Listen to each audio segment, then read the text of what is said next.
اعوذ باللہ من الشیطان الرجیم، بسم اللہ الرحمن الرحیم۔ حضرت عبداللہ بن عمر رضی اللہ تعالیٰ عنہ فرماتے ہیں کہ میں نے رسول اللہ صلی اللہ علیہ وسلم کو یہ ارشاد فرماتے ہوئے سنا، تم سے پہلے کسی امت کے 3 شخص ایک ساتھ سفر پر نکلے، چلتے چلتے رات ہو گئی، رات گزارنے کے لیے وہ ایک غار میں داخل ہو گئے۔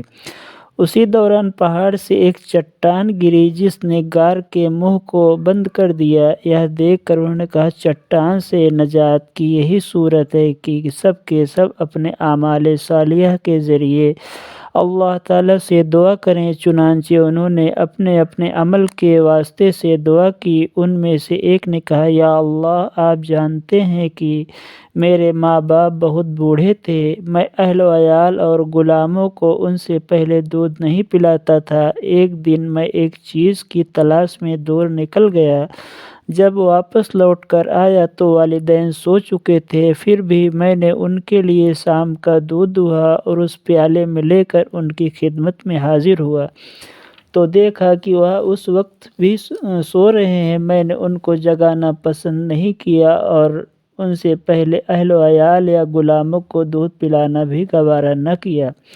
میں دودھ کا پیالہ ہاتھ میں لیے ان کے سرہانے کھڑا ان کے جاگنے کا انتظار کرتا رہا، یہاں تک کہ صبح ہو گئی اور بیدار ہوئے تو میں نے انہیں دودھ دیا۔ اس وقت انہوں نے اپنے شام کے حصے کا دودھ پیا۔ یا اللہ، اگر میں نے ایک کام صرف آپ کی خوشنودی کے لیے کیا تھا تو ہم اس چٹان کی وجہ سے جس مصیبت میں پھنس گئے ہیں اس سے ہمیں نجات عطا فرما۔ اس دعا کے نتیجے میں وہ چٹان تھوڑی سی سرک گئی لیکن باہر نکلنا ممکن نہ ہوا۔ رسول اللہ صلی اللہ علیہ وسلم نے ارشاد فرماتے ہیں کہ دوسرے شخص نے دعا کی، یا اللہ، میری ایک چچا زاد بہن تھی جو مجھے سب سے زیادہ محبوب تھی۔ میں نے ایک مرتبہ اس سے اپنی نفسانی خواہش پوری کرنے کا ارادہ کیا لیکن وہ آمادہ نہ ہوئی، یہاں تک کہ ایک وقت آیا کہ قحط سالی نے اسے میرے پاس آنے پر مجبور کر دیا۔ میں نے اسے اس شرط پر 120 دینار دیے کہ وہ تنہائی میں مجھ سے ملے۔ وہ آمادہ ہو گئی، یہاں تک کہ جب میں اس پر قابو پا چکا اور قریب تھا کہ میں اپنی نفسانی خواہش پوری کروں تو اس نے کہا، میں تمہارے لیے اس بات کو حلال نہیں سمجھتی کہ تم اس مہر کو ناحق توڑو۔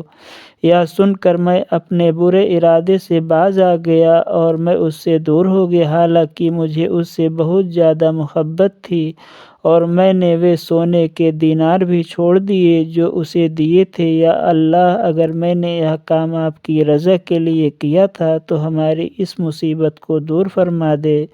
چنانچہ وہ چٹان کچھ اور سرک گئی لیکن پھر بھی نکلنا ممکن نہ ہوا۔ تیسرے نے دعا کی، یا اللہ، کچھ مزدوروں کو میں نے مزدوری پر رکھا تھا، سب کو میں نے مزدوری دے دی، صرف ایک مزدور اپنی مزدوری لیے بغیر چلا گیا تھا۔